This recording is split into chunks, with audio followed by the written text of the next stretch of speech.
Ferhat Akıncı, size devam edecek olursak işte TCA öncülüğünde kadınlar hem Kürdistan hem Türkiye'de demokratik toplumla şiddetsiz özgür yaşama şiarıyla alanlara çıkacak. Demokratik toplumun inşasında kadınlar ile birlikte erkeklere nasıl bir sorumluluk düşüyor? Yani bu tabii 25 Kasım tartışırken demokratik topluma giderken temelinde nasıl bir demokratik toplum inşa edilecek, 25 Kasım'da yaşananları değerlendirip günümüzdeki devamını da sorgulamak gerekiyor, değerlendirme gerekiyor. Onun üzerinden aslında demokratik toplum ihtiyacı nereden doğdu? Bunun değerlendirilmesi gerekiyor. Şimdi 25 Kasım'da Mirabel kardeşler katledildi. Aradan bunca zaman geçti. Böyle bir gün ilan edildi. Kadına karşı şiddetle mücadele günü. Ancak o günden şimdiye baktığımız zaman neredeyse günlük olarak Mirabel kardeşlerin katliamını aşan oranlarda, seviyelerde her gün kadın katliamlarıyla karşı karşıya kalıyoruz. Şimdi bunun en temel kaynağı, bunun başında gelen fail de erkek oluyor. Dolayısıyla demokratik toplum ihtiyacı, işte bahsettiğimiz bu erillikten, bu erkeklikten, bu erkekliği, bu eriliği aşıp bundan gerçekten arınıp kadın ve erkeğin birlikte özgürce eşit iradede yaşayabileceği bir toplum. Demokratik toplum bir ihtiyaçtan kaynaklandı ve bunun için şu anda geliştiriliyor. Demokratik toplum dediğimiz süreçte biz demokrasi dediğimiz süreçlerde söz, karar ve uygulama süreçleri var. Şimdi bu süreçlerde erkeğin öncelikli olarak gerçekten kendini sorgulayıp bu süreçlerde kadın ne kadar var? Söz sürecinde ne kadar var? Karar sürecinde ne kadar var? Ve uygulama sürecinde ne kadar var? Erkeğin öncelikli olarak bunu sorgulayıp düşünmesi gerekiyor. Şimdiye kadar belki şöyle bir şey denilebilir. Yani hep şu tartışılıyor. Ama işte kadın da şöyle, ama kadın da böyle diye tartışmalar yapılıp aslında bu bahsettiğimiz 3 aşama sürekli bir şekilde kadınsız bir biçimde bu süreçler işletilmeye çalışılıyor. Bu süreçlerin kadın olmadan kadın iradesinin yansıtılmadığı bu 3 süreçte erkek zihniyetten, o eril zihniyetten kopamadığı, kopuşu gerçekleştiremediği her anda aslında o süreçlere bir ipotek koyması ve süreci kendi lehine döndürüp ondan sonra tekrardan sorunların kaynağının devam etmesini beraberinde getiriyor. Şimdi birkaç yıl, 2023 yılında işte Rojhilat'ta Jinjiyan azadi serheddanları gerçekleşti. Hep şey deniliyordu işte bir miting olduğunda kadınlar da katılıyor. Bir eylem etkinlik olduğunda kadınlar da katılıyor. Ama ilk defa belki şunu gördük. Kadınlar eyleme gidince erkekler bazı yerlerde kadınlardan daha önce eylem alanına gitti. Şimdi bu çok önemli. Olması gereken tam da bu. Erkek demokratik toplumun inşa edilmesini istiyorsa, gerçek anlamda bir demokratik toplum inşa edilecekse 25 Kasım'a en fazla sahip çıkması gereken, 25 Kasım'a giden süreçte en fazla bunu gündemleştirmesi gereken aslında kadınlar değil erkekler olmalı. Şimdi sanki sadece şiddetle mücadele etmek, kadın katliamlarını durdurmak ya da kadınla ilgili sorunları çözmek sanki sadece kadınların vermesi gereken bir mücadele. Sanki gidip işte devlet şiddetine karşı dururken onun önünde set olması gereken sanki kadınlarmış gibi, ya da gidip sokakta bir kadın katledildiğinde gidip o faili durdurması gereken sanki sadece kadınlarmış gibi, ya da kadınların ezildiği bir yerde sadece işte kadınlar kendi haklarını savunsunlar, onlar da kendi haklarından gelsin misali sorunu kadına havale eden bir anlayıştan erkek çıkmadığı müddetçe biz şu anda yaşadığımız sorunların tamamını, belki de daha fazlasını yaşamaya devam edeceğiz.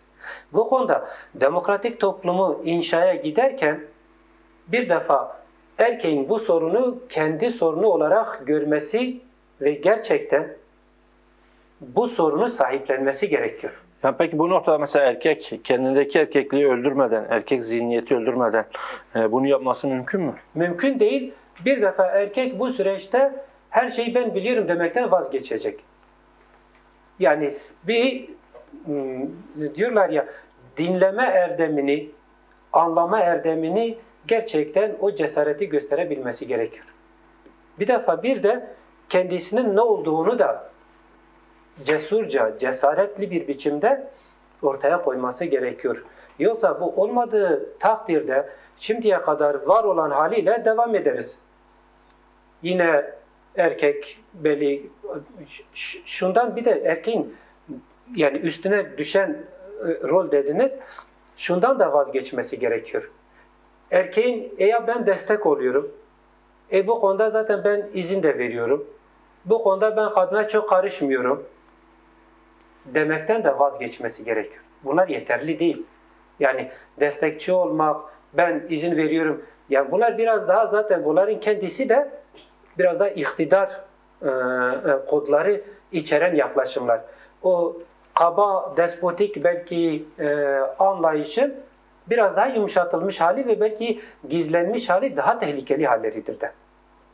Bunun için bizim gerçekten erkek olarak bizim sonuçta bu toplumda eğer toplum erkek ve kadından oluşuyorsa o zaman bizim bu sorunun kaynağını cesurca kendimize sormamız gerekiyor.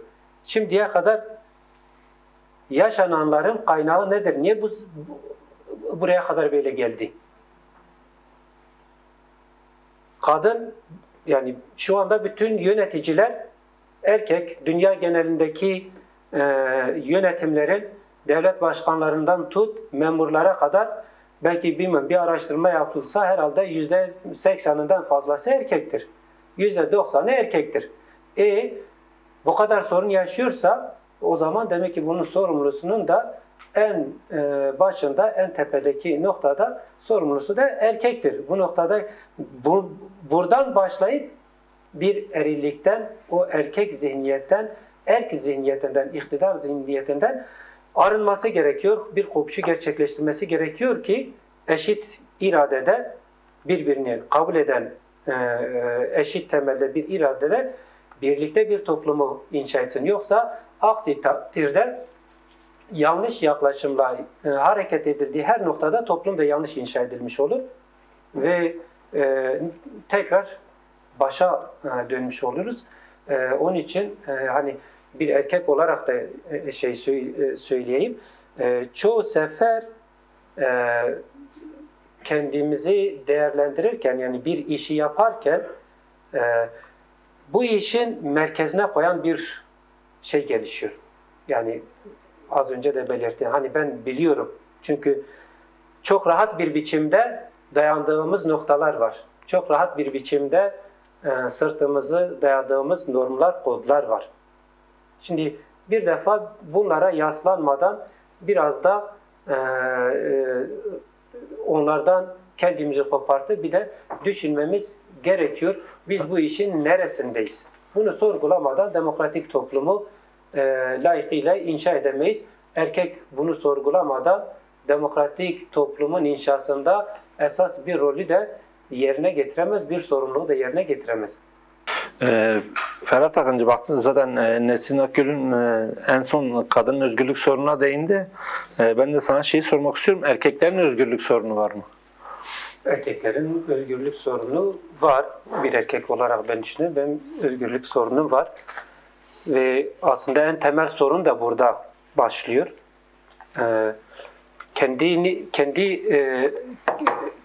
Kendi özgürlük sorununu görmeden başkasının özgürlük sorununu görüp başkalarının özgürleştirilmesi üzerinden hareket eden yaklaşım aslında en temel kaynağı oluşturuyor. Erkeğin çok büyük bir özgürlük problemi var. Yani bu problem şundan kaynaklı değil. Kadınla olan ilişkisinden dolayı değil. Erkeğin mevcut sistem içerisinde yaşadığı mevcut sistemle kurduğu ilişkiden kaynaklı. Mevcut sistemle kurduğu bağlardan kaynaklı bir özgürlük sorunudur. Erkeğin erkekle kurduğu bağlardan kaynaklı, ilişkiden kaynaklanan bir özgürlük sorunudur. Şimdi aslında erkek bunu kendine itiraf edemediği için, kendi özgürlük sorununu kendine itiraf edemediği için kendi yaşam tarzını daha rahat etme adına, özgür olduğunu kanıtlama adına bu sefer daha farklı bir yaşam içerisine, daha farklı tavırlar içerisine giriyor. Oysa ki baktığımızda bir defa erkek gerçek anlamda kendi düşüncesini, kendine ait bir düşünceyi söylemekten bile korkar bir haldedir. Bir ortamda bir erkek kendine ait bir düşünceyi, o erkeklerden farklı bir düşünceyi bile dile getirirken çok temkinli hareket ediyor. Yani oradaki var olan erkeklerin tepkisini üzerine çekmeme adına, yani onlarla bir mücadele içerisine, bir çatışma, bir çelişki içerisine girmeme adına aslında kendi öz düşüncesini bile söylemekten çekinir bir haldedir. Orada söylenmesi gereken neyse, takınılması gereken tavır neyse onu takınıyor, o tavrı takınıyor, o sözü söylüyor. Ben onlarca defa kendim şahit olmuşum bir ortamda, işte erkeklerin oturduğu bir ortamda erkeklerden özellikle mesela evli olan erkekler eşleriyle kurdukları ilişkiyi anlatırken biraz daha aslında var olan kodların, normların dışında birbirini destekleyen, birbirine gerçekten iradesini tanıyan bir konuyu yaparken, diyelim ki bir şey yaparken birlikte karar vermeyi dile getirirken hemen oradan işte ya öyle bu da erkek midir dediğinde o erkeğin hemen geri adım attığına ve aslında olayı başka yöne çevirip aslında ben o öyle dedi de ben aslında böyleyim şeyine getiriyor. Farklı bir yerden çevirip aslında kendisinin öyle olmadığını ispatlamaya çalışıyor. Bu erkek için aslında en büyük sorundur. Ama erkek bunu kendine itiraf edeceğine, bununla mücadele edeceğine, bunu aşmak için uğraş içerisine gireceğine, çaba içerisine gireceğine bunu ne yapıyor? Bu özgürlük sorununu başka yere yansıtıyor. Bunu tahakküm araçlarına dönüştürüyor. Kendi özgürlük alanını, yani kendi özgürlük sorununu görüp bu sorunları ortadan kaldırmak yerine aslında var olan şeyi de biraz daha kendine benzetme uğraşı içerisine giriyor. Kendi yaşadığı soruna, kendi yaşadığı sıkıntıları örtmek için aslında diğerlerini de, diğer ortamları da ona benzetmeye çalışıyor. Böyle olunca sorun daha da derinleşiyor. Konu çok kapsamlı ama soracağım sorular da var. Sürenin de sonuna geliyoruz. Ferhat Akın, sana şeyi sormak istiyorum Nesil'in bıraktığı yerden. Yani erkek egemen zihniyetin iktidar ve baskı alanı sadece kadın mı? Elbette sadece kadın değil. Yani bugün erkek bahsettiğimiz bir sistemdir. Yani bu kişisel olarak toplumdaki tek tek bireyler olarak değerlendirmiyoruz. Erkek dediğimiz, bizim burada eleştirdiğimiz, değerlendirdiğimiz husus erkek aklıdır ve bu erkek aklının iktidar alanı sadece kadın değil. Kadın evet en başta gelen nesnesidir, yani konusudur. Ama bunun dışında yani çocuklar da iktidar ve baskı alanıdır. Daha da ötesi bir bütünen doğa baskı ve iktidar alanıdır. Yani çocuklara bugün baktığımızda, yani dünya genelindeki çocuklara baktığımızda aslında bu sistemden en fazla zarar gören, en fazla